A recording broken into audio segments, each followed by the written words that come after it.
Yeah, and it's funny with the pawn on c5, you actually limit the queen's gaze, which one of the only things keeping white's position a little dysfunctional is that the queen is hitting these squares. Um, so it makes me think: is there an idea like queen d4 in some positions where you gain a tempo and try to play c5? Um, Mm. like Queen d4, queen b3. queen b3 is key because you defend and hit the bit. I was just about to say you can't play a normal move or some other move like rook d1 or something, because then c5 check comes and queen e3 is devastating. Yeah. Yeah, but you can go queen d4, queen b3, rook b8 to rook d1, and then c5, king g3, because queen on b3 defends both b2 and e3. So that makes next move rook d1 possible. Okay. It looks like, according to this, and I'm making sure, it looks like they actually did play queen to b6 and c5 check in the game. It happens in the game. Yeah, it looks like this is the live position. And again, there's still so many games going on at this stage in the FIDE World Cup. We don't have live cams necessarily of every single board. So as the games go on and we know which games will be the most exciting, you tend to see the roaming cam on site. FIDE's team working hard to give us all the possible live feeds. So that's why we've had to look at Geary while we've been analyzing this. But on that note, the stage has been set here for game 2 of round 3, Ifan. We're going to take our very first break since the games began. So don't go anywhere, everyone. A lot of interesting action ahead. Magnus Carlsen plays the Taimanov Sicilian for the first time in his career. Esipenko's king is on a walk, and we're going to be right back.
And as we come back here to game 2 of round 3, the FIDE World Cup, we've been covering a lot of Magnus Carlsen's game against Aryan Tari, just like we'll be doing coming up in November. The 2021 World Chess Championship match awaits us. We will have live feeds of the playing hall on Twitch exclusively. No other channel on Twitch will have the cameras up close and personal with Jan and Magnus. So tune in, hit that follow button if somehow you haven't already, and let's jump right back to the game that is live right now at the FIDE World Cup.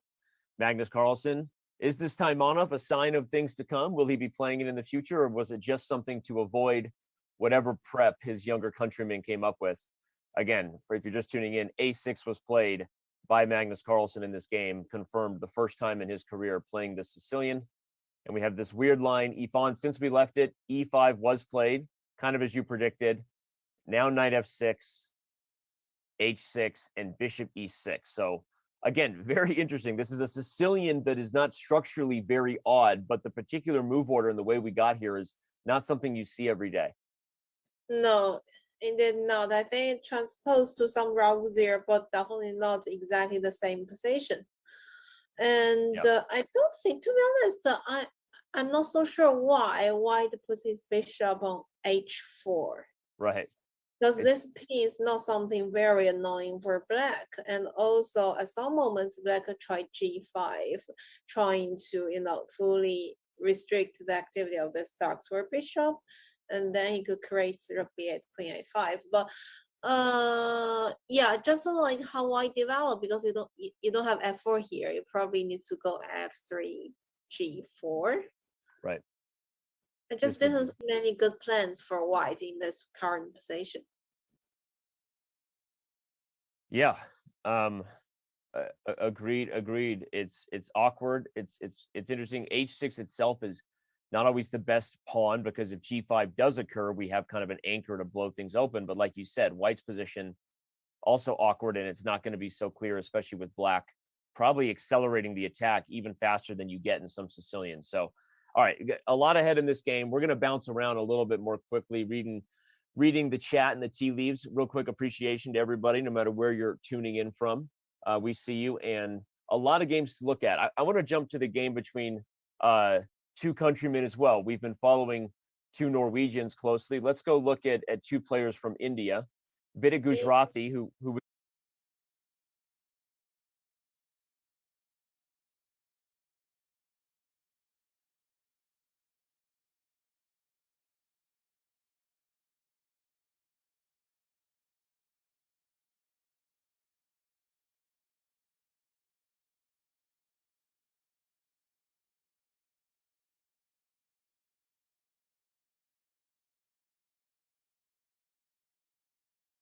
If White cannot create something in the next few moves, the position will just be, I think, simplified. Yeah, and that's exactly what Vidit needs, again, because he got the win in the first one. As you pointed out, the clock is sort of telling the story that Vidit is in his preparation. So we'll just quickly look at it. We had a symmetrical English until E5 was played here by Mr. Gujrathi, and now the capture and D5. Wow, what a fun little way to get almost like a Tarrasch, a symmetrical with the E pawns being traded. This is not something you see every day, and here we go. What are White's options to get something spicy before, like you said, we just trade, and maybe Black even has bishop b4 check coming? Yeah, maybe. How about the most simple one, like knight f6 and bishop somewhere, bishop f4? Right. Takes, bishop f4. There's maybe this check. Yeah, I would think like check bishop d2. Yeah. Just trying to exchange materials, because then you've got 4 isolated pawns. But Yeah, here, sure. Black structure is no good if White can survive the opening. But can White survive the opening, right? Then as you touch this d pawn, I was just thinking like probably d3 could be an option. Oh, wow. What a crazy move to stop the bishop from developing too. Well, only if your mouse touch this d4 pawn, realize, oh, there's this option. Right. Yeah, the c4 pawn is under attack. So something like this, and even queen e7 is coming, and you've got weirdness. Okay, wow. This is This is going to be a fun one to keep our eye on as well. So, especially for all the viewers from India, I'm sure watching this closely. Vidit, of course, the favorite, right? He is the higher rated player among the two, but um, just checking in on all those battles where you've got a couple people from the same country. But let's go to another game that had a lot of attention yesterday, another matchup, if you will, between Niels Grandelius and Jeffrey Zhang. Grandelius won a really interesting end game, down a piece there toward the end, but a bunch of passed pawns. So he has Jeffrey Zhang in a must-win position here with the white pieces. Also looks like a bunch of theory given the way the players have managed the clock. It's hard for white to win, though he got an extra pawn. But black will be happy maneuver the knight to c4 and just stay there. But of course, white got certain chances. Yeah, good point. The extra pawn, but not a very easy position to play. This is such a simple plan for black. How did we get here? This looks like it was probably a grunt. Okay, yeah, it was a Grunfeld, some sort of weird Grunfeld, but transposes. Just taking a peek. Yeah, this is all theory here. This is a line that like you said, the dynamic is very clear. White has the extra pawn, but black's position is super easy to play. All the pieces are completely primed for a really easy plan, and Jeffrey's going to have his work cut out for him if he's going to win and send this thing to tie breaks. We'll see, but I think in this in the current match situation, white will be very happy to play this position. You know, it really requires very sophisticated skills to transfer the material to a full point. On the contrary, black will be play easily. You just need to stop the pawn and playing some positional move and wait for white to see what's next. What do you do in that situation as a mindset? I mean, I feel like as a commentator, never played it at that high of a level when you're talking about must-win situations, because we talk about the psychology, knowing that it's much easier said than done, right? You know you're in a must-win situation, so you have to win. But objectively, if you get too careless, then you lose, and maybe quickly, right? So what is there like mind tricks you play with yourself to keep yourself in the right state if you're in a situation that's must win? Yeah, I think you raised up a very good question. Actually, that's let's say one of the skills that the player would be much stronger if you know how to deal with the situations. It's very hard because in a must-win situation, you need to let's say have the balance, have this turning point. Like, okay, what are the boundaries? You could try something aggressive. You could try to fight for chances, but can't be too much. So, for example, as a black, if you start with some crap positions, you probably would lose simply because you are pretending that your opponent doesn't know how to play chess. But if you play something very solid, especially with black pieces, it's very hard to win. So I guess you need to play a normal game, but in the meantime, trying to avoid those forcing variations that could simplify the position immediately. But that's, let's say, something theoretical. In a practical game, it's very hard, especially nowadays when people study a lot in the opening. So if I was just like thinking my personal experience, most of the time I wasn't put myself into the situation. Most likely I was like, I won the first game and then somehow lost the second game, bring myself to the tie break. But I remember clearly once in the World Cup, that's very interesting. We got to the tie break. Maybe that's my first World Cup against and my opponent was Nadish, and I thought there was like 2 games tiebreak. Therefore, I lost my first game with white, and then in the second game I choose some very sharp Sicilian variations. I think English attack and trying to complex the position. But after the game, I realized there will be 4 games of tiebreak inside of 2. So I guess my opponent was somehow shocked to see that after losing the first game in the 4-game match, they started to do something very sharp. Right. Yeah, that's crazy. The situations are, like you said, just not easy. Maybe a little bit easier, I guess, when you have the white pieces in a must win, but not much, especially like you said, with preparation being so deep and navigating with the computers. They know how to get positions that are really hard to lose. So Grandelius, as the stats showing, a second to Magnus Carlsen in the 2018 World Chess Championship. Also, one of the best bug house players in the world. For those who don't know what bug house or doubles chess is, you can play it on chess.com, and it's a lot of fun. But he's actually known as maybe among strong grandmasters. I know Levon Aronian might disagree with that. Do you ever play bug house? I played, but just for fun, not Yeah. many, not very often. But I also the first time I knew that he's very strong at bug house chess. Yeah. Yeah, he's very good, very tricky. But okay, we've been talking about how Jeffrey Zhang, the former world junior champion, is in a must-win situation. Also in a must-win situation is another junior, Nihal Sarin, who lost his first game against Dmitry Andreikin, but in an even worse position, I guess, from a practical point of view. He now has the black pieces against Andreikin. Let's not forget how great Andreikin has been historically in the World Cup, right? He's a former finalist in the World Cup, and are there certain players who tend to play better in this type of format, or sometimes is it just a bit of you get the right pairings in an event that is just so incredibly difficult, and things work out. But what are your thoughts on that? Some people stylistically do better in these types of kind of large knockouts.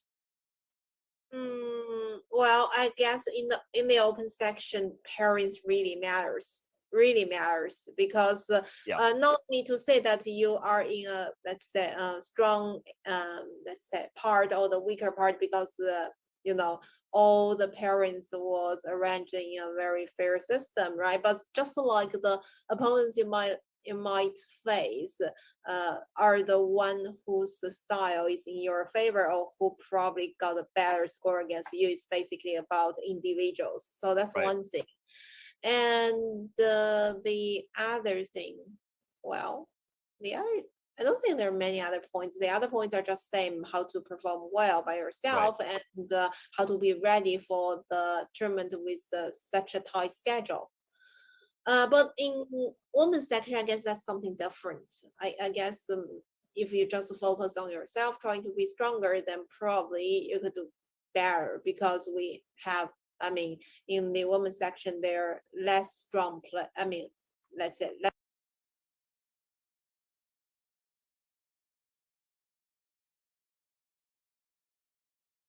number of participants.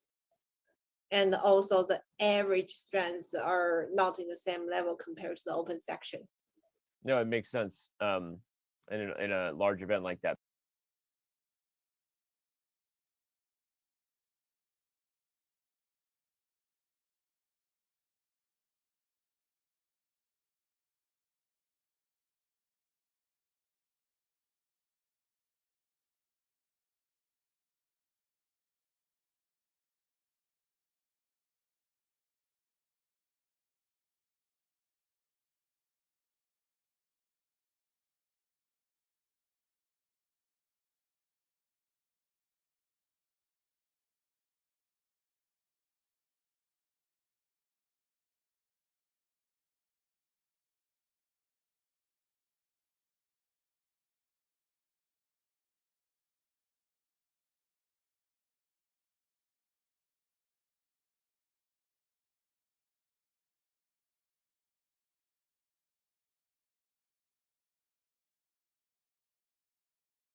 got here, they had the most awkward start of the day, the fun handshake where they didn't know what to do and ended up with a fist bump, which seemed agreeable.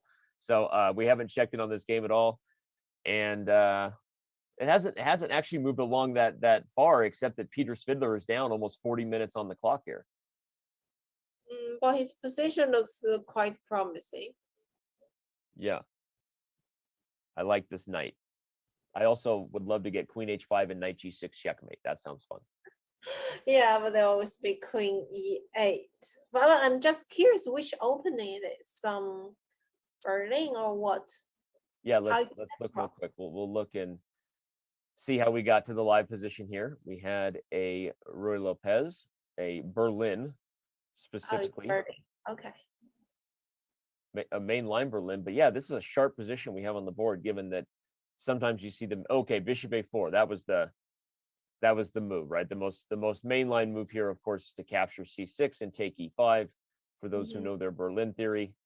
But Bishop A4 instead. Stop me if you have any thoughts about this position, Yvonne. I'm just trying to catch us up. No. At the moment, I was just trying to get the key points of this position. Yeah, it looks like Peter has now played the move knight to D5, so he doesn't go for my checkmate threat of knight to G6, unfortunately.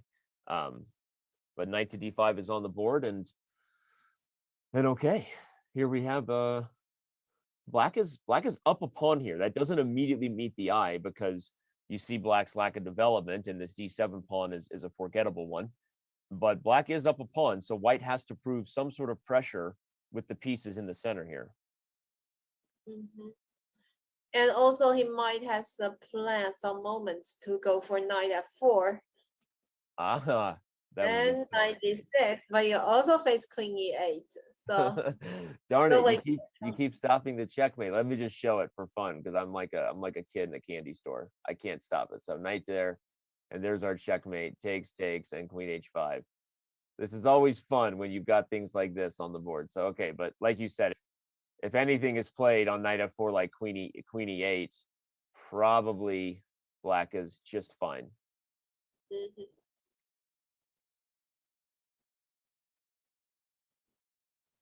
Is there some other move besides, what other move would we play here? I mean, you could also trade.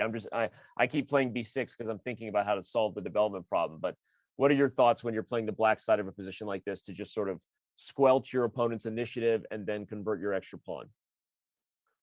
Yeah, I mean, it's really hard to play with black. Probably I might also consider bishop F6, just trying, to get these pieces out.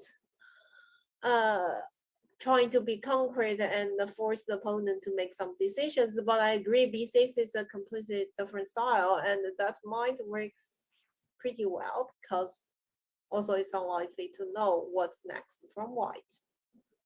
Yeah, no, I like your bishop F6. I think also the risk of trading here is then you have to retreat your knight, but maybe you can get away with something like this because the knight blocking, you can maybe even play like some weird move where you just go after the E pawn. This feels good for white. But is black like B5? Yeah, maybe. I don't know. You could also just trade the bishop, I guess, but okay. Knight to D5, and okay, Shaporinov has indeed played the move B6, which was my suggestion. So naturally, the engine doesn't like it. The engines don't normally like the chess moves. Did he play? Because I see his clock is still running. So, or he's still thinking. He played B6. I think. Oh wait, did he actually play? Oh no, wait, he didn't play B6. I think that's probably our analysis. So. Yeah. Okay, so this is still the live position. He has not played B6. Okay. My apologies. And we see that the engine didn't like it, and it's actually because of this move Queen H5, I think. And now suddenly it's harder. There's no Queen E8. Okay. Yeah, we'll just, if you play Queen E8, now we have problems because trading, you have to take with the rook. Taking with the knight would allow white to trade on C6 and then win the bishop for free on E7. So taking with the rook would allow this. So that is why b6 is not a good move.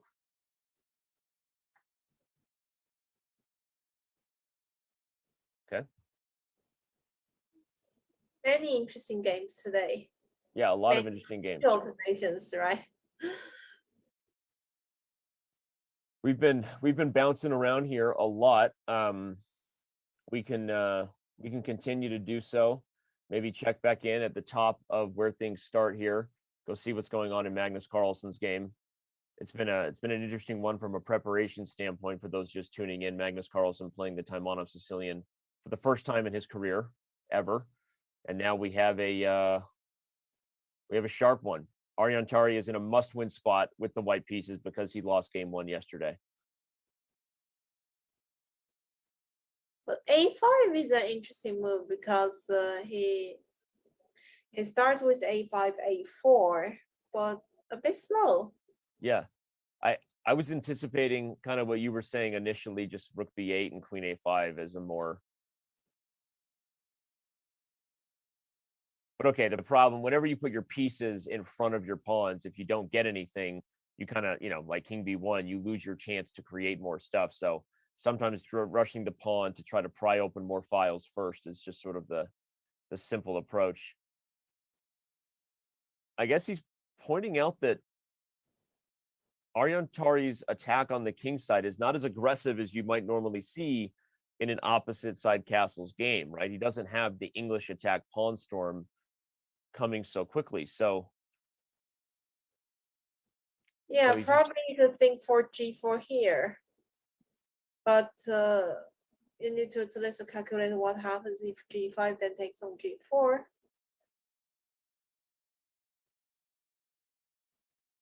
Yeah, what if we? Yeah, he plays king b1. This is kind of typical Solid. prophylactic. Well, if we just go down like obvious roads, and maybe it's too much analysis at this point, but if we go down obvious roads, who's winning the race? It feels like black is, and which is not what you always say in these positions. And in fact, if the knight is unpinned, kind of a common trick, if you're ever in these positions as a viewer, where you gain a tempo and your opponent has to deal with checkmate, now you can actually move this knight because it's unpinned, and suddenly knight c5 and a4, and it's like all of black's pieces are just coming together against the b pawn as if it was planned all along. So this is something I think Tari has to watch out for. Is it's not so simple if all of black's pieces quickly come to life, especially with this knight d7 trick the moment that it's unpinned. Yeah, that's a good idea. That move the knight to the queen side, the supports a4 and b3 would be the targets. Yeah. All the things is that one white will develop his king side attacks, because if you just wait here and allow black to slowly improve, and then yeah. All right. Well, wowzers, we got a lot of stuff ahead. Again, we just checked in on a ton of games. Remind you once again, you can go to chess.com/events and choose your own adventure if you need to. I think when we come back, we'll check back in on Esipenko's game with the interesting king walk, and definitely tune into a few that we have not looked at yet. I see Radislav Wojtaszek's game is also sort of heating up. So don't go anywhere. More with me and women's world champion Hoi Fon. It's the FIDE World Cup, game 2 of round 3, and we'll be right back.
And we are back here live with game 2 of the FIDE World Cup. Let's remind everybody before we jump right back into the games, we're going to head over to the women's section for the first time today. But mark your calendars for the month of August. We always think of August as St. Louis month because you start with the Rapid and Blitz and then ultimately move to the Sinkfield Cup. So going to be a lot of fun. We will have full coverage of both of those events, part of the Grand Chess Tour right here on chess.com. So mark your calendar for that. But let's head over to the women's section, Ifan, where we have not tuned in yet today. Starting on board one, you have Garachkina versus Badelka.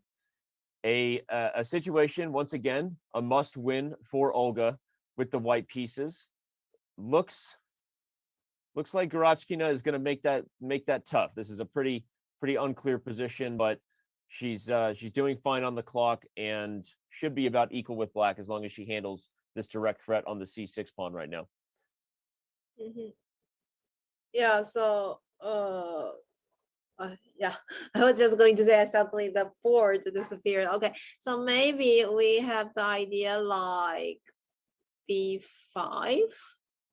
That seems like very obvious, but we need to think about b5 queen d1. Yeah, where does the queen go? Does she go to b4? Because I really like your b5, and if b5 queen a3, I assume black has a move like knight c4 or something, and this is probably bad news. But maybe white is actually just fine in some of these positions because the c6 pawn is actually so weak. I don't know, but you could also just defend the pawn, right? I mean, like something like queen to d6.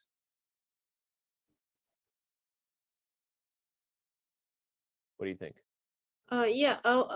I was just thinking what happens if knight c6, bishop d7, and the knight b5, bishop c6. Yeah, so we cannot capture the pawn.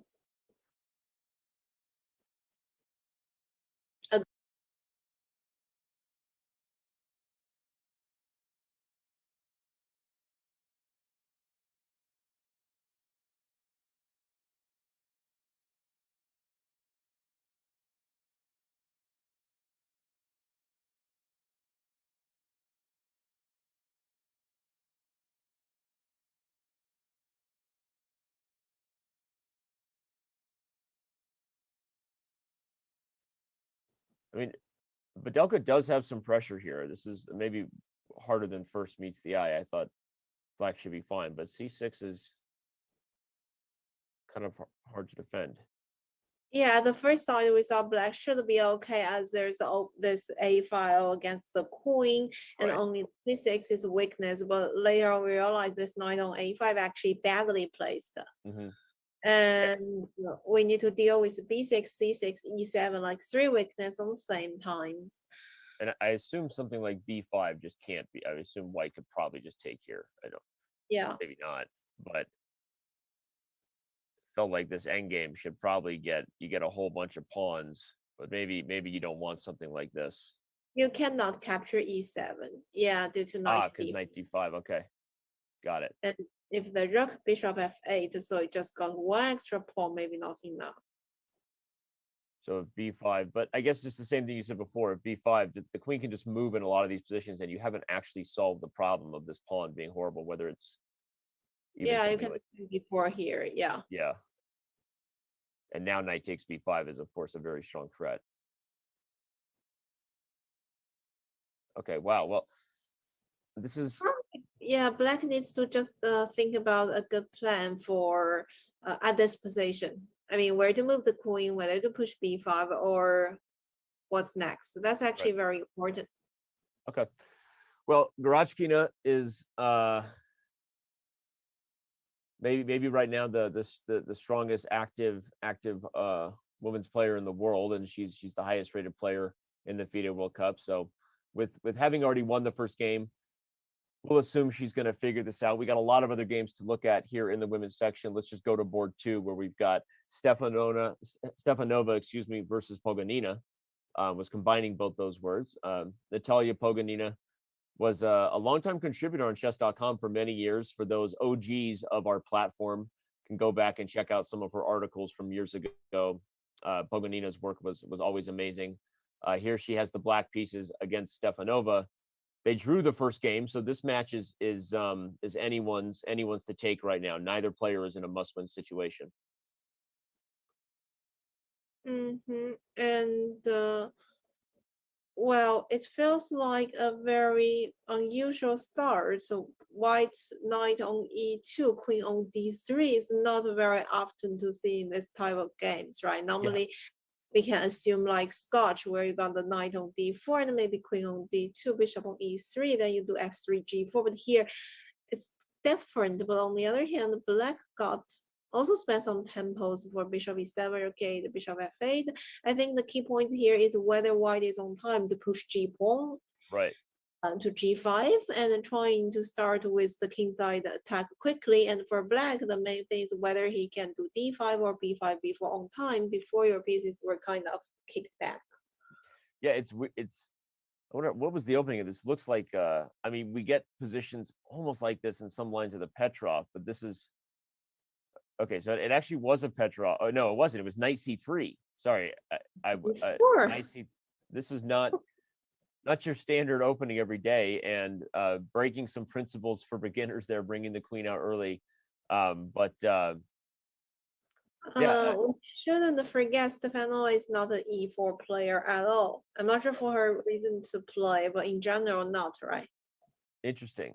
So not only not necessarily an e4 player, but playing the Falk beer, as our ECO says, with this d4. Let's just say it's not your most traditional road traveled, and I kind of like Black's setup just from what you said. G4 doesn't seem easy to get.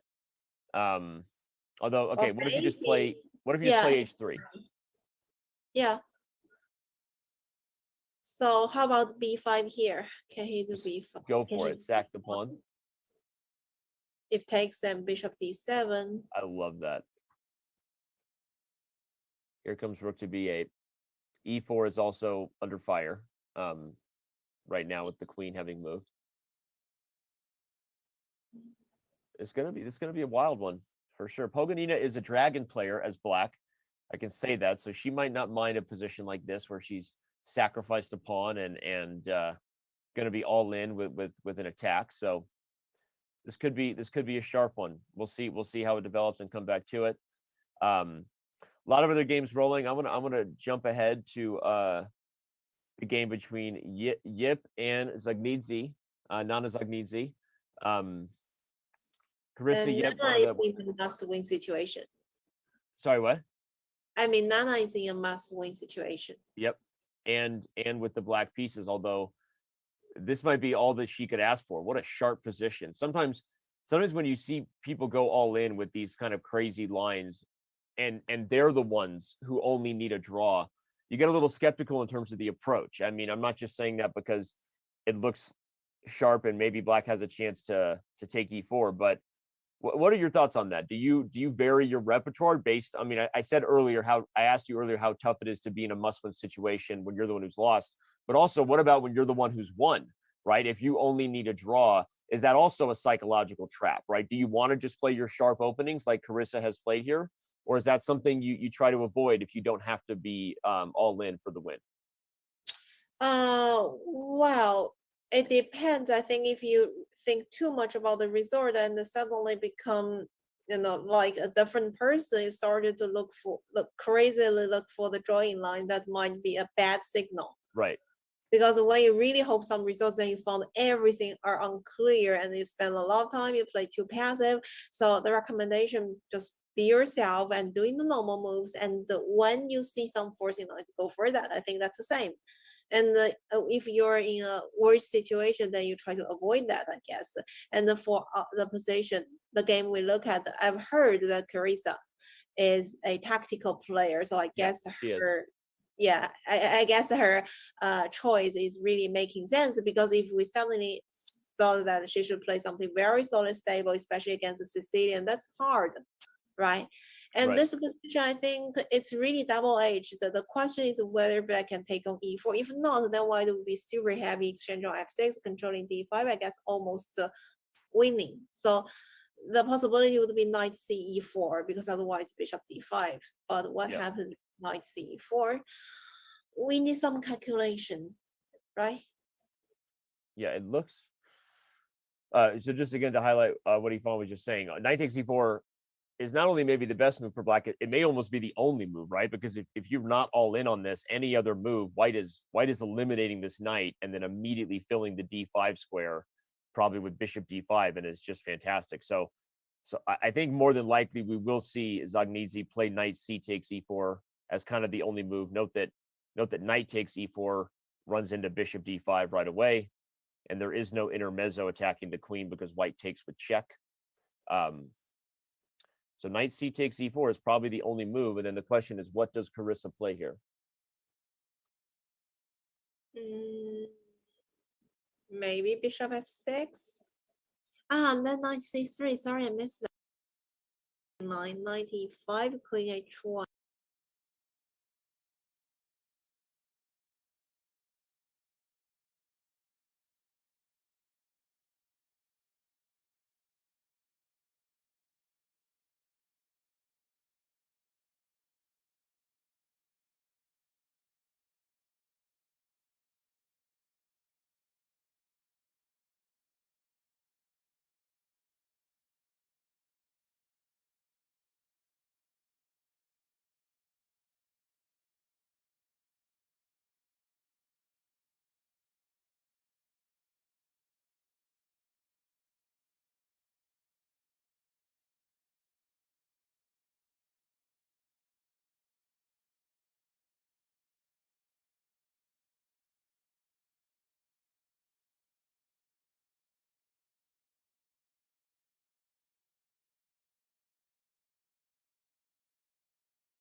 One. Yeah, it's winning. What we missed? Maybe bishop d7 instead of king Oh, d8. bishop d7. Okay, yeah. That actually makes sense. Because now if knight c3, probably you just take first. So No, but knight c3, bishop c6, then takes on a8. yeah. Okay. Yeah, so white wins material there. So if So knight to c3, you just have to move the queen queen. d7 or Yeah, and it takes, you're taking with the king, but okay, you can play this way, I guess, because you've won a bunch of pawns. So wow, all right. Well, okay, this is on the board. Knight takes b5 has been played, so Zagnidzi is going to have to figure this out. We'll check in with one more here before we hop back over to the open section. Board 4 is Danielyan versus Sadukasova. The first game was drawn, so game 1 of round 3 between these two ladies was drawn. So neither player in a must-win situation. yeah, this is like typical let's say knight f3 d5 structure, right? Yeah, that's what it too was. early to say something. Yeah. Yeah, with the bishop of5 line, e4 played. Yeah, white's a teeny bit better, but Sadukasova has got to solve this problem right now. Yeah, c3, something like that. Yeah. Okay.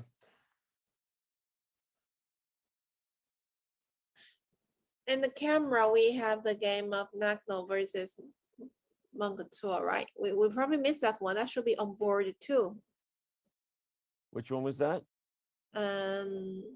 Magnus versus Mungatua. Board Sorry, 2, I guess. trying to find. I've got Kalishnikskaya versus Galiamova.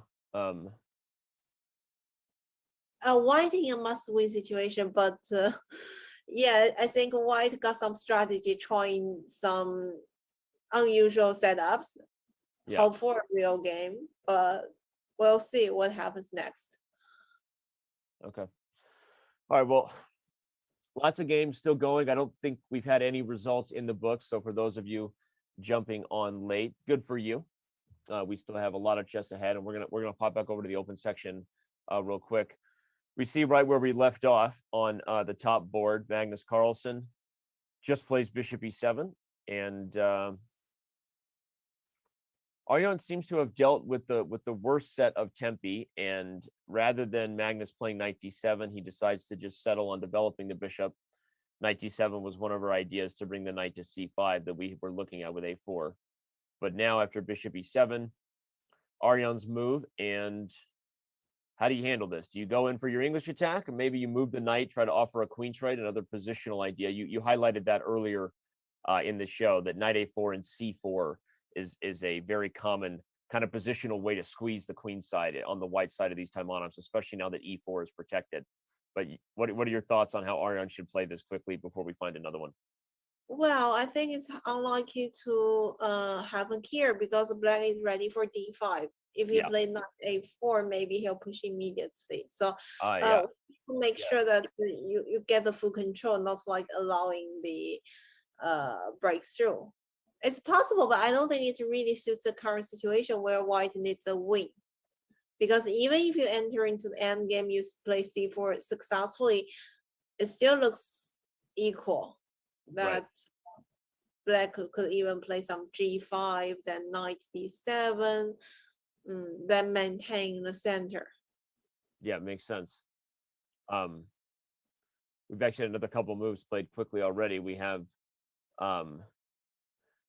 actually, it looks like the live position was updated here. We had a small relay error. So it looks like after a5, king b1, rook b8 was played first, and that was the move you and I were talking about. It was funny. We came back, and that was a little odd. So it was the idea we were looking at, but rather than knight d7, queen to b4 was played.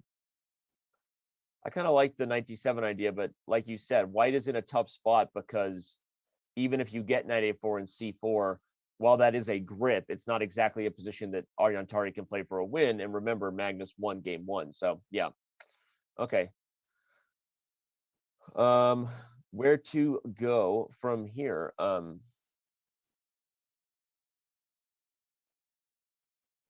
Maybe we'll have some games that we haven't seen so far. There's a because lot there's of so excellent many games we haven't in seen so the far, open right? section. Yeah.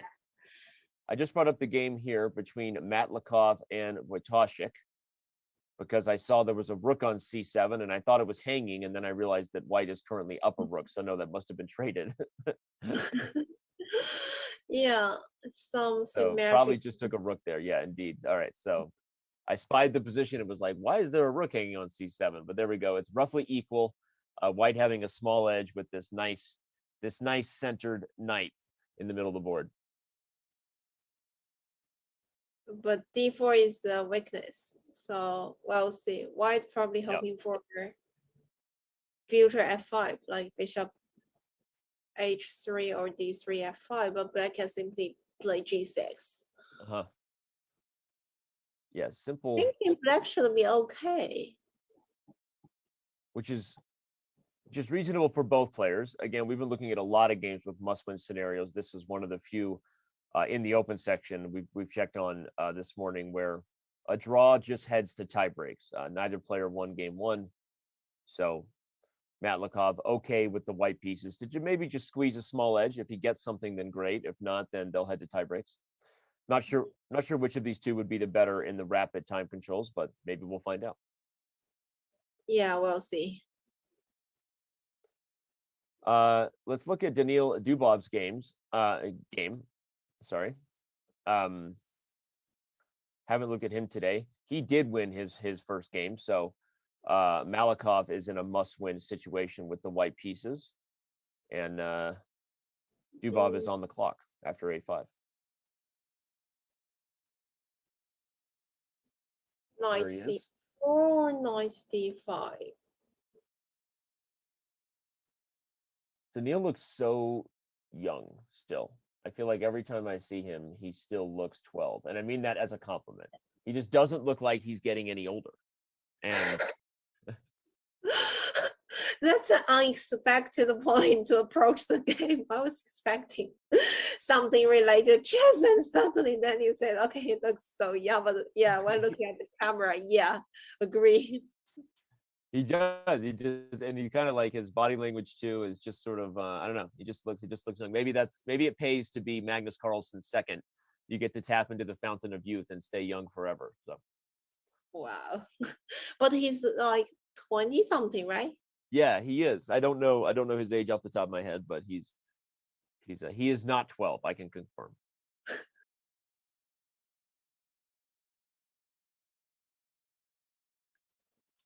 Okay, clear. Oh, okay. After a5, it's 7.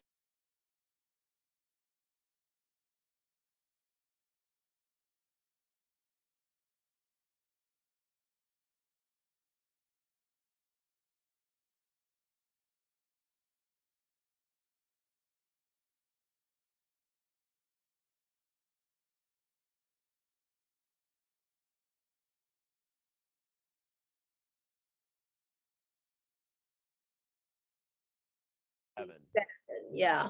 Yeah. So b5. Yeah, I mean, black is able to trade and take. There's knight to b5, as you just said. So it's knight d5 kind of seems like a no-brainer unless Daniil is going to go for knight c4. But what other move could he be considering if not just knight d5? Well, knight c4 also looks possible. Because if you go bishop b4, maybe I'll exchange on f3, then take on d4, trying to capture the b2, right. But it's a bit tricky. Not yeah, the only other idea is if you could take and take right away, but that, I don't know other candidate. It seems like knight d5 and knight c4 just makes sense. So you pointed out a good thing. So how about bishop f3, then queen d4 here? And you lose b6. You take a1 and win d2. I see. Okay, so I inadvertently pointed that out. But this would be fantastic for Dubov because it's an opposite code bishop ending where even if you don't win, you can't lose this position as black. Mm-hmm. So maybe bishop f3, queen d4. Yeah, maybe that's what he's thinking about. Most straightforward way, yeah. Yeah. Well, we're being told by chat we should go. Oops, sorry about that. opened up a new tab that was an accident, and I want to go check out Prague's game because he is maybe moving toward a win from what chat has said, and with doing so, he would be punching his ticket Wow. into round 4. What a hot start for this young man, and he could be he doesn't even need to win for those keeping track. He already won game 1, so a draw is good enough to go to round 4. But Pragnananda wants the whole thing. Yeah, I mean, not like he wants to win because the whites refuted I guess perpetual check and trying to find for something, and already things went wrong because the draw or, I mean, lose doesn't really matters for Yeah. crossing, right? So at least he's keep fighting, hoping for some chances because he got this H pawn. So it's very hard how Yeah, to recommend for white. we left this board, as you said, right here after white had taken on h8 and king d7, and the lines we were looking at were, as Yvonne was just saying, it was likely was just meant to be a draw, but the point is a draw is just as good as a loss. So instead, in this position, Krasenkov played bishop e2 and gives up the bishop with check and the pawn with check, and yeah, he gets himself a little bit of trouble. Apparently, queen f4 was maybe no good. Knight to d5. It's not so simple. I mean, black has a lot of pressure, and I guess the b pawn is running. But what exactly is black's threat if white thinks he can, run the h pawn? What is the next move? Well, I was even thinking some move like king b6, knight b4, bishop b7, knight d3, because as there's a pin on the right hand king. I was thinking h4 is kind of dual purpose because it also prepares rook h3, which is a defensive. Yeah. But maybe king b6, h4, knight b4 just on time.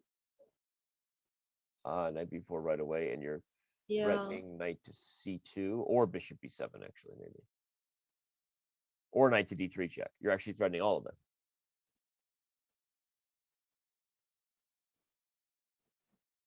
Though black is material down, but now I guess a knight would be more valuable compared to the rook on h1. So actually black is not in worried that he's down in material, but just plays on normal moves and make use of the king and badly place the pieces of white's position. Yeah. Well, as you can see in the live board, directly next to Yvonne and myself, that black has not moved yet. We're just looking at a line here, but yeah, I think king to b6, your suggestion makes the most sense. The only other thing is what I was first mentioning is, like, does black just calculate and try to push the b pawn? Because white then can maybe got h4. Sorry. No, you go ahead. Yeah, if you push b pawn, then you got h4, rook h3, like then your idea, and probably white could create some chaotic positions. Yeah, some defensive. Okay, yeah, I agree. No, b4 seems slow. So king to b6, h4, knight to b4. Let's say rook h3. Do you play knight d3 check? Is that the idea? And I guess so. You're just winning, and I would have to sacrifice. Then cd3. And then, like, okay, if I push, you have knight c2, and it's just over. Yeah. So white is in trouble in all these lines, and Prague is looking like he's going to be heading into round 4. Someone who may not be headed into round 4 is Mamedyarov. Let's actually take a quick peek at that. He lost the first game to the young man from Armenia, Haik Martirosyan, currently playing in the Junior Speed Chess Championship. But okay, this could be one of those sneaky positions where we don't think Mamedyarov has many winning chances for most of the game, but a patient approach for white. White does have a long-term pool, and now even the a3 pawn might be a target there, like to some plans, right? Yeah, maybe bishop d1. Yeah, you could even move the rook. Yeah, very good. Okay. Yeah, some chances. All right. Well, I've been told by my producer it's either time to take a quick break or for me to start break dancing. And so I think for most of the fans, they would choose a break rather than a break dance. And so we're going to take a very quick breather. Don't go anywhere. We got about 10,000 of you with us on Twitch, 2,500 on YouTube, and a few people wondering where Mixer went. We'll be right back.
and currently playing some maybe not as equally accurate chess, but equally as exciting are the members competing in Tournament Arc 2. We've got those very, very well known to the anime community going up against a whole bunch of people from the fighting game community. Part of the fun, bringing these non-traditional chess audiences to really enjoy the game, and the show there has been really awesome. So for those who want to tune in to an afternoon show, obviously this is very early for those on the West Coast with me. Make sure you check out Tournament Arc, running right now. We're 3 days in, so check it out. All right, speaking of checking out the games, we've got right now the game between Aryan Tari and Magnus Carlsen is maybe heading down that road we predicted. Knight A4 was played, Ifan, but I feel like that's getting closer. In fact, now the queens are off the board. He plays it before I can say it. It's getting closer to the end game where probably white just can't win this kind of position. Yeah, G takes f6. I mean, it's unlikely to think that white will win here. Even, some people may prefer to play with black pieces as the pawn has mobility to develop. And for white, yeah, didn't see many developing ideas he could do apart from c4. Because if you want to go some knight maneuver, knight b2, knight c4 will face d5 immediately. So maybe you still need to play c4. right. But yeah, no, and these positions are always instructive for players who don't play the Sicilian. Sometimes you look at this and think black just has to be worse, while the structural deficiencies are real. The bishop pair is just so strong long term for black, as you see these positions in all kinds of classical Sicilians, Scheveningen Sicilians. And if black can play for both f5 and d5, the position will eventually become dynamic, and the bishops will come to life. Particularly this dark square bishop over here that white lacks. So, all right, going to be a tough one, unfortunately, for the young Carissa Yip. I'm gonna go back over to the women's section because we left it in a really exciting moment after knight takes b5 had been played. Zagnidze did play bishop d7, Ifan, but Carissa responded with the move knight takes d6 instead of knight to c3, or even well, I guess knight c3 was the main move we were looking at. Instead, she played the move knight takes d6, and excuse me, trying to get back to that line here. She played the move knight takes d6 and has now gotten herself in trouble after queen takes d6, bishop takes, queen takes. It looks like white is just down a piece. Yeah, I mean, sometimes white sacrifice is your king on b1, rook on d1, then you try to give pressure on both d and e open files, but now it's not the case yet. The white king is still in the middle of nowhere, so it's hard to expect that there will be any real attacks against black's king. Well, she played bishop takes f6, which Zagnidze's on the clock is going to have to take with the knight, taking with the pawn, and white will win back the piece. So is there some outside chances here with knight takes c5? There's something Carissa has here.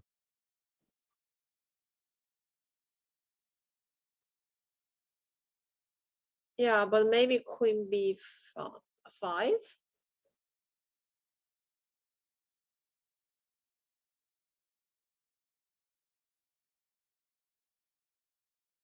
Yeah, queen to b5 is a great move.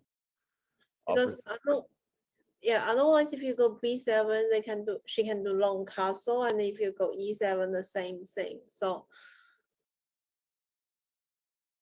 yeah, this is a good move because it offers the queen trade. So there may not be any. Knight c4 is a discovered check, but then the king can move, and doesn't seem like white's going to have enough. I mean, it's a practical game in the sense that there's always a chance to blunder when your king is in the middle of the board, but for players of this level, probably black is just going to convert the extra piece.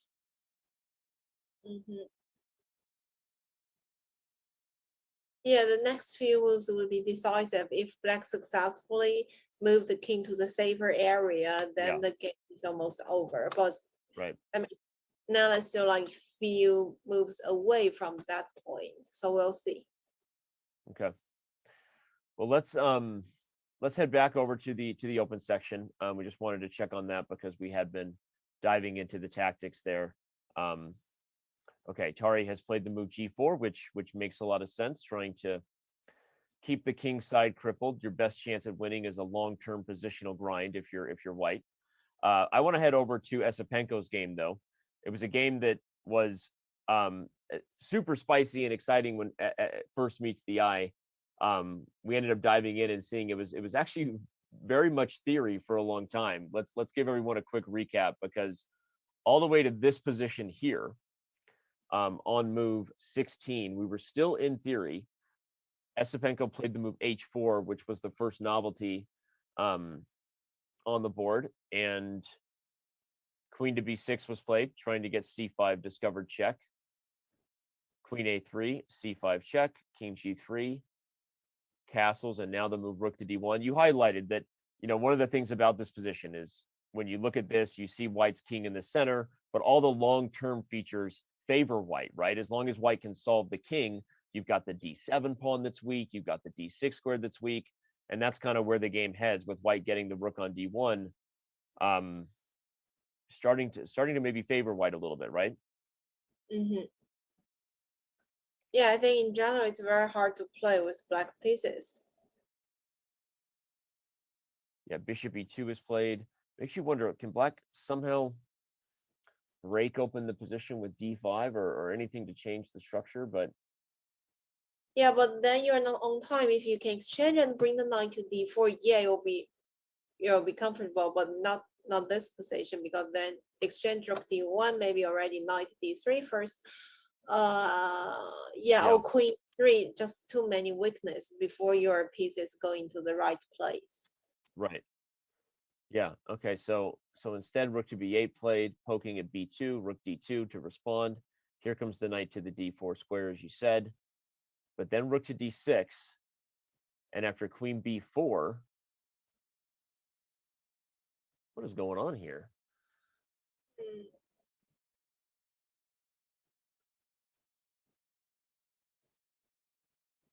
Not so sure. I mean, I guess white is just going to be better in all these transitions because of the weak d7 pawn and the d6 square. So feels like Abasov has just lost any chances, right? And in the sense that, what a weird line with the king to run here, but white has this this endgame in mind, and the king on g3 doesn't look so bad anymore with the queens coming off the board. Mm-hmm.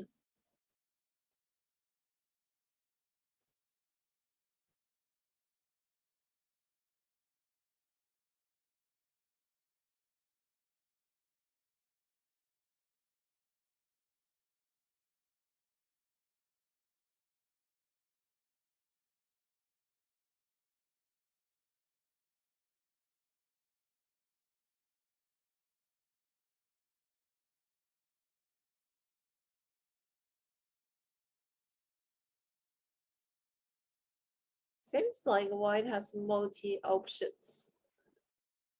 Even b5, but b5 rook b6, that's not good. Yeah. Bishop a4, king e7. Yeah, bishop a4, king to e7 guards the pawn. But okay, so oh no, there's 92. Sorry. 92. Okay. A morning for me. Late evening for you. Wake up call, right? Don't miss the fork. Rook to c3, and so what's the deal if black takes the pawn here? There's the knight falls.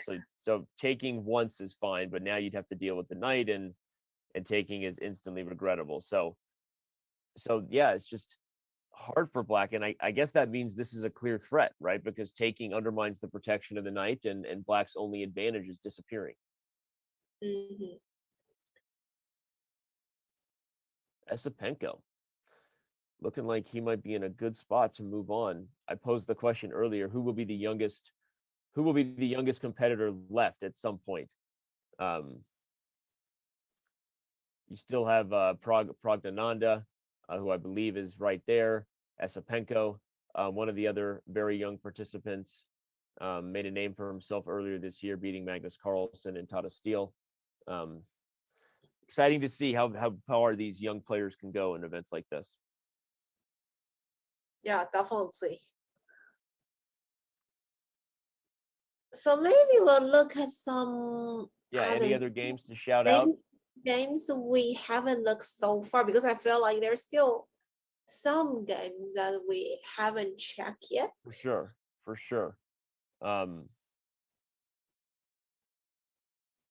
And if you want to yell at anyone, we can. Etienne Bacro is playing the good doctor, as I like to call him, Bassem Amin. Neither player in a must-win scenario here. And the eval bar also reflecting what looks to be a virtual coin flip. Bishop versus knight battle shall commence. Who do you like instinctively? You're not allowed to use your super grandmaster brain. Just when you first look at the board, who do you like, white or black? Like flashcard chess. We're gonna play flashcard chess. I'm gonna show you a position, and you just have to say who's better. It's very hard. I mean, at first I thought it's against your instincts to not use your analytical brain, but I instantly look at this and I kind of like white, just because I don't see any targets for black on the light squares. But then, of course, the light squares themselves might be a bit of a problem for the white king. But I feel like white can maneuver in a way that maybe black can't, but maybe I'm just wrong. Yeah, at first I saw black probably because, you know, it got this fascinating long diagonals on G2 and king on G1. But second, the scripts are like white because you got the knight on D4, all the dark square pawns. But maybe white is better because you got the chance to play F3. But after F3, bishop F3, because in the rook hand game, white's pawn would become weakness. So white needs to maintain his knight on D4. Therefore, maybe this game will just ended in this kind of symmetrical ways, like nobody really changed the position. I have no idea. White got rook E3, rook E1, but maybe you can just, you know, who's move now, by the way? Black, right? So maybe black, no, bishop D5 or some move like that. Yeah, it makes sense, because if you let white do the plan you're talking about, rook E3, rook E1, maybe then even like an H4 at some point, the king can come up. Your move F3 is on the agenda if the bishop is pinned. So like if white got rook E3, rook E1, then F3 is a threat in some positions because the bishop can't take it. I don't know. I feel like the long-term maneuvering edge would favor white, but like you said, as long as black maintains the diagonal, not really anything you can do. There's too many potential problems. So, all right, flashcard chess continues. We're gonna go to my boy, Jordan von Foreest. Just first instinct, who's better? Oh, I just saw the position. Here. White? Kasper Borian, Polish grandmaster versus Jordan von Foreest, and you like white, even though we've got the weak E3 pawn? Yeah, because we got the bishop on D5, we got open C file that potentially could go to rook C7. So I don't think white will be worse, but the question is he really better? Okay. I like this flashcard chess. This is fun, flashcard chess. Okay, we're gonna go to one of the stars of the event so far, another young superstar from Uzbekistan, Sindarov, who sent Alireza Firouzja home earlier in the event, I guess last round. And of course, Alireza is a superstar with a huge fan base and all the online blitz and bullet streaming communities. Unfortunately, Mr. Firouzja is no longer dancing in Sochi. So if you didn't get that memo, Sindarov, who we're now looking at, is taking on Jorge Corey. And flashcard chess, who's better here? White. This is clear. Okay, this one's clear. Tell us why. Oh well, let me think. Oh well, maybe I'm a bit wrong because I missed queen 3. Sorry, I didn't be concrete. But this is like white is a pawn down, but look at the pieces and the diagonals 8 to G8, D3, H7. This queen on D4 is also bad. Maybe white got queen E2 here in the meantime. Oh wow, that's a move. There you go. That might be why white's better. In fact, the engine agrees with you. I was looking at the eval bar honestly, and I was like, why is white better here? Because black's up a pawn. But this is a very strong move because how do you stop bishop c4 check? I mean, yeah, if you go bishop e6, we got knight f6, right? Oh, very nice. And then maybe you can take here and win the queen. Although No, that is no, a lot maybe of not. pieces you're No, giving no, here. no. No? Yeah, I give two minor pieces. I thought I give only one, so maybe Yeah. not much. So maybe if queen e2, bishop e6, you don't need to sacrifice. You can actually just put the bishop to safety, and then you're threatening some things, maybe. Yeah, bishop h4 could no queen 3 then. Yeah, then the queen's good. So this is why when I first looked, I was like, what? Why is white just better here? There must be some move in this position.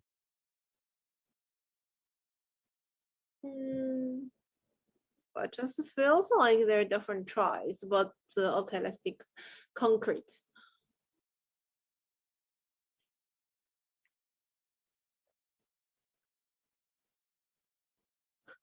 A funny move. How about bishop a6? Or maybe bishop b5 just to trap the queen. Oh wow, bishop b5 actually takes a4. Like meaning this move actually literally, okay, that's the move. Computer agrees, because this is the queen is Which move? completely b5? Okay. That's a very nice move. Yeah, the bishop on b5 traps the queen because of a4.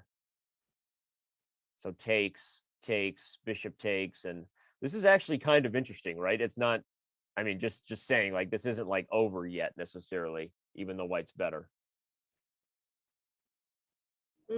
Yeah, not entirely, because you got knight c6 or c8. Yeah, and you could even play bishop c4 first. And anyway, but obviously that's definitely better for white. So okay. So it is Sindarov's play. The By the way, in the camera, we got the result on the board 17. Is it 17? Looks like it is. who is on board 17? Have no idea. A lot of Both players are not. I'm scrolling down to see if I see oh, we got it. It's Fedoseev versus Gureyev. So Fedoseev, who won in game 1 of round 3 against Timur Gureyev, looks like gets a quick draw here. Quick, relatively speaking. We're about 2 hours into the round. So Fedoseev will be going on to round 4. Obviously, we're big fans of the Big Fish on chess.com. The Big Fish 1995 is his username. I speak in usernames on chess.com. So he's Okay. and he's a very underrated blitz and bullet player. Gave Nakamura a run for his money in the last Speed Chess Championship. So Fedoseev will be playing in round 4. Congratulations to the first person to punch their ticket. Yeah, While we're agree. down here, let's check. Sorry, go ahead. Sorry, yeah, I was just saying that Fedoseev, he's a very good bullet player, because I just remember that we played a friendly match. Yeah. And his blitz is just like super fast, because we played both rapid blitz, and luckily I think I got some plus score in the rapid, but suddenly in blitz he was just like crushing most of the games. I mean, so that shows his real strengths. Yep. We're gonna check in on Nihal Sarin's game. I saw him in the background there somewhere. I feel like if you peered your eyes there, you could see the young man from India who has his work cut out for him. He lost the first game to Dmitry Andreikin. We now have the second game pulled up where,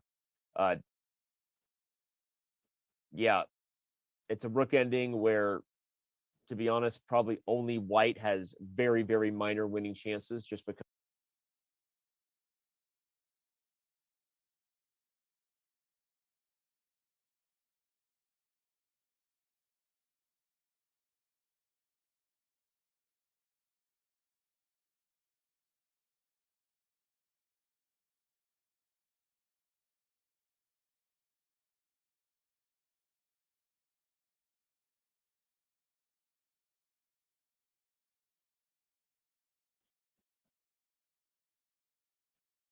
Yeah, this is going to be a draw. So unfortunately for those Nihal fans, we know many on YouTube.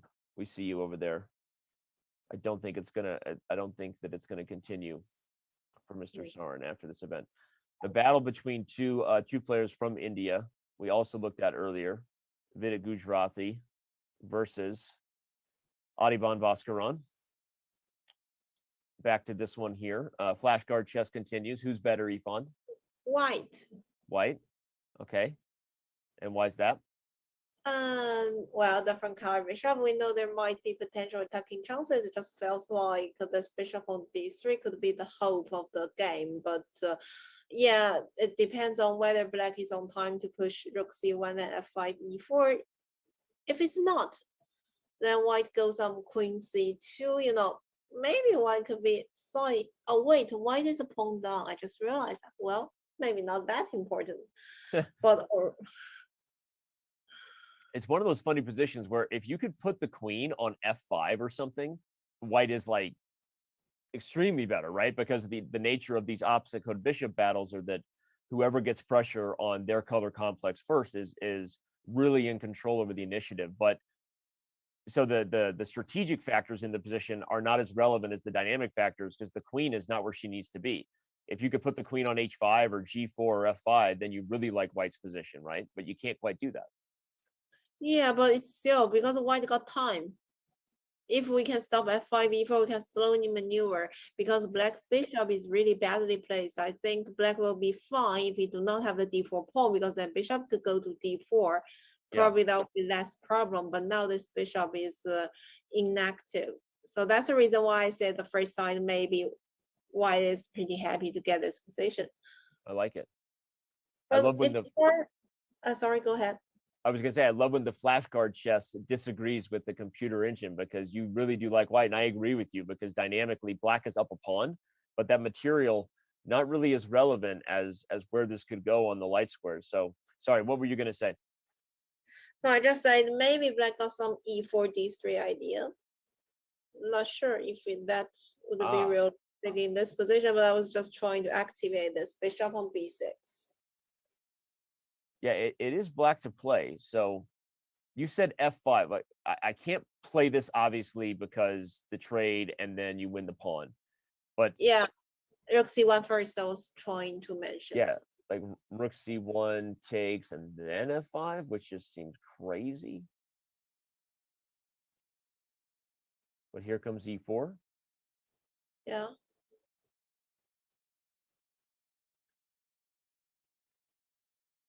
I was apparently wrong. Just quickly to say that well, I was correct that the first person to move on to the next round is indeed Vladimir Fedoseev. But there is another game in the books, and that is between Anish Giri and Abdusaturov. They drew quickly here in that French game that we looked at very early on in our coverage. If you missed it, so they will be playing tie breaks. If you're tuning in, neither player was on the line in this round. So look for a tie break battle between Anish Giri and Abdusaturov to take place tomorrow. That'll be interesting.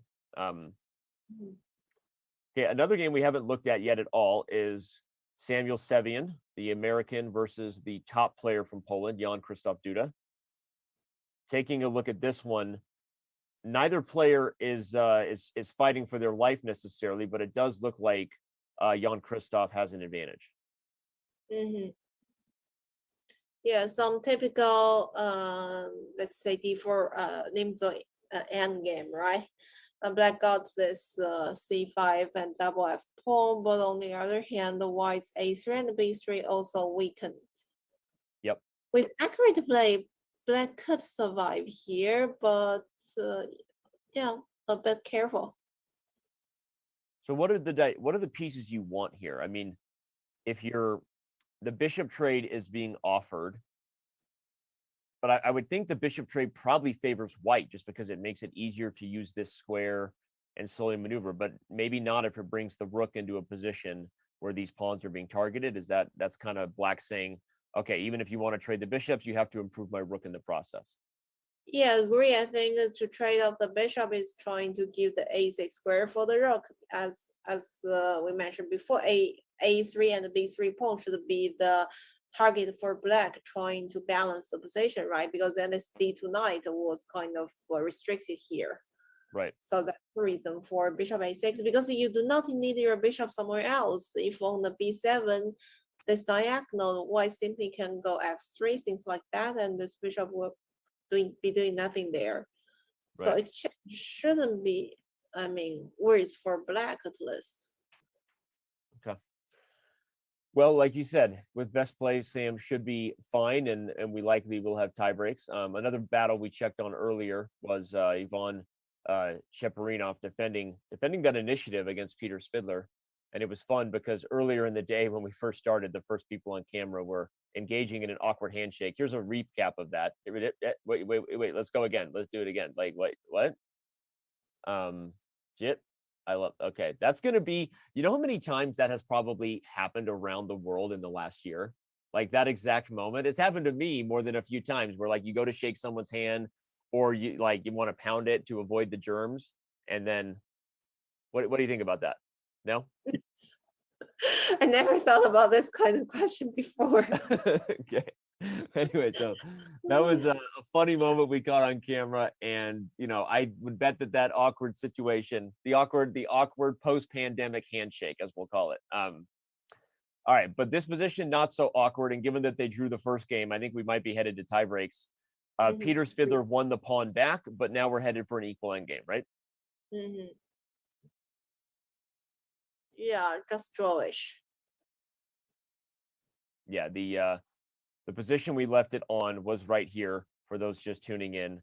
Knight to d5 was played. We were having all kinds of fun talking about checkmates on the diagonal, but black would have been able to defend. So instead, knight to d5 was played, and after the trades, white wins the pawn back, but doesn't have an initiative any longer. So okay, so many other games still going.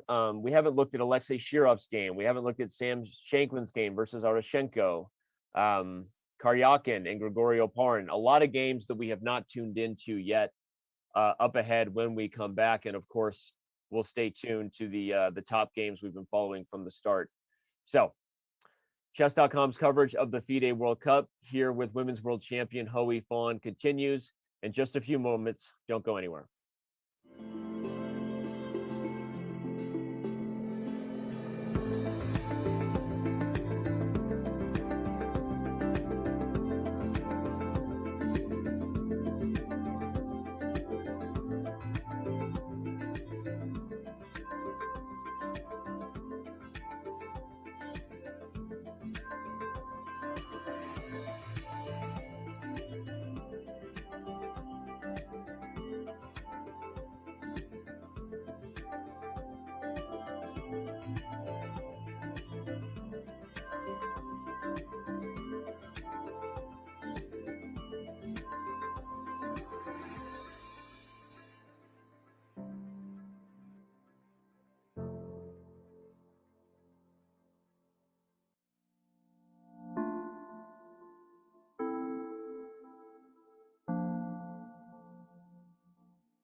and with the FIDE World Cup rolling, we will be rolling into PogChamps 4. That's right.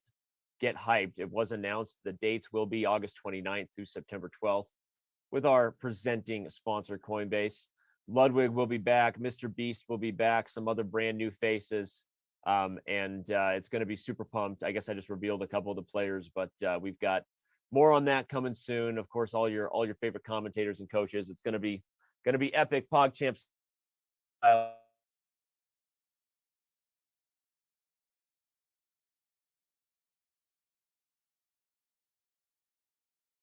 Maybe getting in a position that's going to be a slight edge right here pretty soon. G4 was played with where we left it. And then D5, as you kind of highlighted that if you don't play C4, D5 might be the response. And Magnus heard you. He agrees. And now with H5 and the huge trade, this feels like Black is the only one who can probably win with these weaknesses that are appearing in White's camp. Yeah, Black got a good bishop on E7 that completely keep this knight on A4 out, doing nothing, right? And then we can attack the isolated pawns on E4 and G4, and also this pair of bishop just blocks the squares that the rook on D5 might entering in. So if Black doing nothing here, it will be a draw. And if Black is ambitious, he could hope for a little bit more than that. Yep. Well, quickly to flash other positions, Daniil Dubov did draw his game when we left it. The trade, well, actually, let's see here. Is that where they actually just agreed to the draw? No. Okay, so we had queen takes d4, then e3 rather than taking b6. You and I had looked at the line with takes b6, but wait, e3 I think was played. There's something wrong. Knight still on f3. Yeah. Okay, yeah, something was wrong. Bishop takes f3 was played before queen takes d4. Yeah. After a5, bishop takes f3 takes, and then the line we talked about with e3 and queen takes b2. Okay, so this one ended a draw. I'm going to quickly just kind of scroll through any of the other positions that we have going. We already said Anish Giri and Abdusaturov. Fedoseev is moving on. We, as I said before we left, we haven't looked at Karyakin's game with Opari Grigorin, but no need to because it ended in a draw, and Karyakin is moving on to round 4. Where else are we at? Players. We haven't checked. We're looking at Sam Shanklin's game versus Arashchenko. Okay. White got an extra pawn. Bishop d3 here, but queen d7. Okay. Yeah, this looks good for White, although black is threatening to win the pawn back on d4, right? So maybe bishop d3. Because if you go queen d7, we might have bishop e4 and trying to capture the pawn g5. I see, because if takes and rook d6, just to show Ifan's line, queen takes g5 looks pretty good. But I might miss the knight d4 instead of rook d6.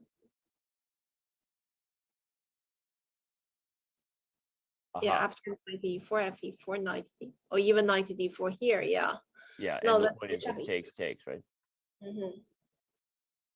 Okay. Well, yeah, maybe bishop c4 here. Why should be somehow better? Oh, in the camera we saw, but what happened over there? Which game is this one? We have liftoff.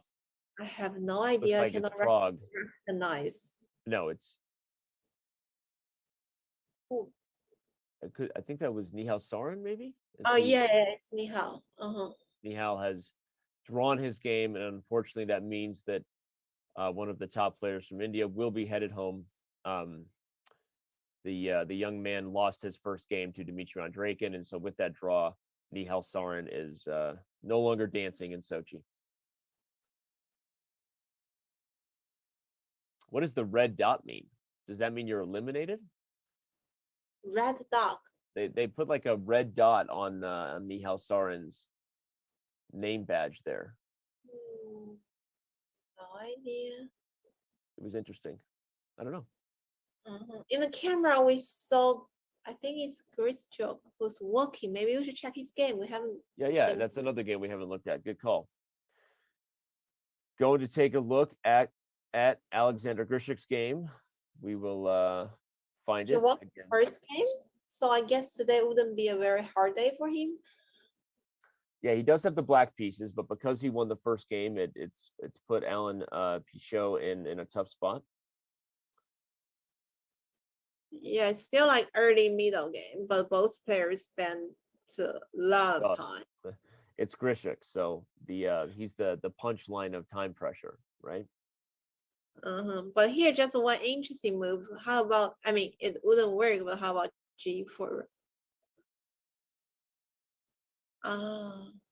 Okay, so the red dot means they're not allowed back in the playing hole anymore, which is I'm curious, is that because Nihao was eliminated, or just is it something they do after every game just because they want to clear the players out? I think both would be reasonable, right?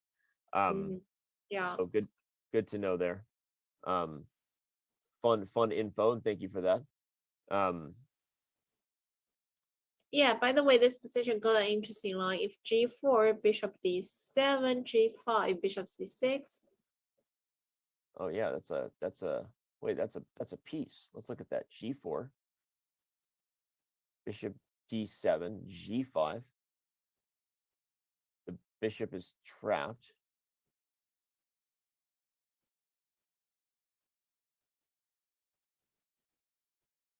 Yeah, bishop maybe is C6.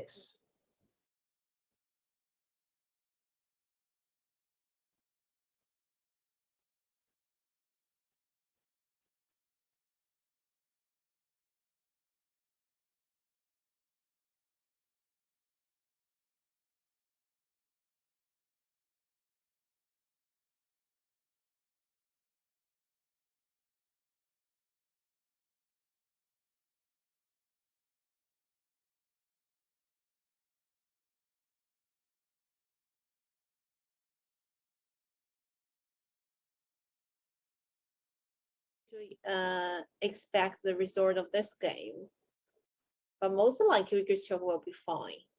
Yeah, and Grishik is totally used to time pressure. How do you feel you handled time pressure? Is it something that you struggled with playing, or are you someone who made efforts to always be up on the clock? No. I didn't make any special efforts on the time management. So I thought it mainly depends on the game situation, depends on the process. But in general, I mean, I'm definitely not as good as Chris Yoga who managed time pressure that well. But normally it is okay. I mean, just not like, for example, 10 moves. No, 10 minutes to play for 20 or 30 moves. I guess that's not the case. Apart from that, this will be all right. Yeah. Okay. Makes sense. And obviously, yeah, every game different, but we know that Grishik, who, yes, is a 3-time World Blitz champion, is almost seems to be inviting time pressure in a lot of his games. We see we've had Svidler and Shiparinov on camera more than a few times. We'll go ahead and flip back to the game, although, as we said, it seems like the most exciting moments of that particular battle happened just after the awkward handshake. But okay. But they're playing an end game. Rook bishop. Yeah, they're playing a rook ending. Likely headed to tie breaks are these two because they drew their first game. In the camera we have another game finished. That Esipenko. Let me go back to that. Esipenko wins. Yeah, and so we were talking about this one. Wow, what an impressive game for Esipenko, who will be moving on to round 4 with that result. Let's back up and see what happened, Ifan, because we left the position after b4, the knight being undermined. King to f8 was followed by rook to c3. And I guess Black didn't know what to do. He played king e7 and allowed b takes c5. But we were saying here, like, what other moves are there? There's capturing didn't help. White would simply recapture, and then the knight is hanging. B takes c5, knight c6, and then the trade on e4, followed by gobbling up that e pawn. And Abasov just had no answer. Yeah. A lot of pawns. Yeah. Oh, what a move, by the way. This move, bishop to c2.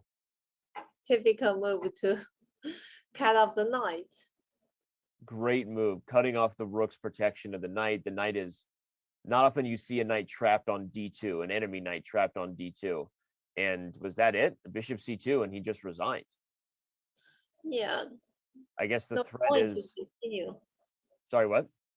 Just no point to continue. I mean, there are too many ways to win this game. Yeah, I guess the threat is also c6 and rook takes a7, or rook takes a7 and then c6 as well. Just too many things happening. If knight to b1, I guess white just trades it, forget trapping it, and takes a7, and the game is just over. Yeah, there's 3 extra pawns. Yeah, too many. Well, this was an exciting one. Again, we first really joined it all the way back on king f3, but for those who are Taimanov players, this was all theory, and Esipenko knew exactly what he was doing with the novelty of h4, and went on to win a very, very clean game here in this round. A positional masterclass by Esipenko.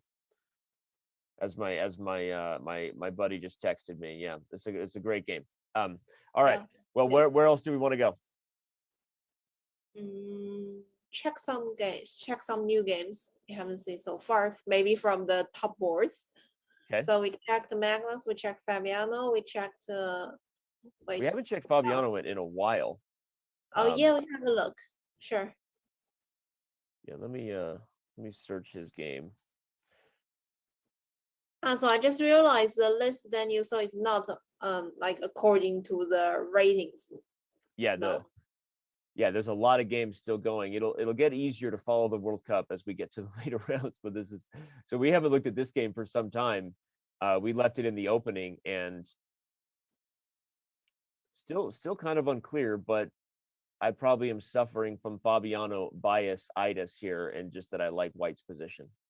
You like White's position, okay. Fabiano bias-itis. I suffer from it. So. Okay. But I mean, seems to me White is a little bit weird. I don't know why. Kind of weird, yeah. Yeah, this queen on h4, knight on g3. When you already got black's pawn g6, it seems like all your hope is against this d5 pawn.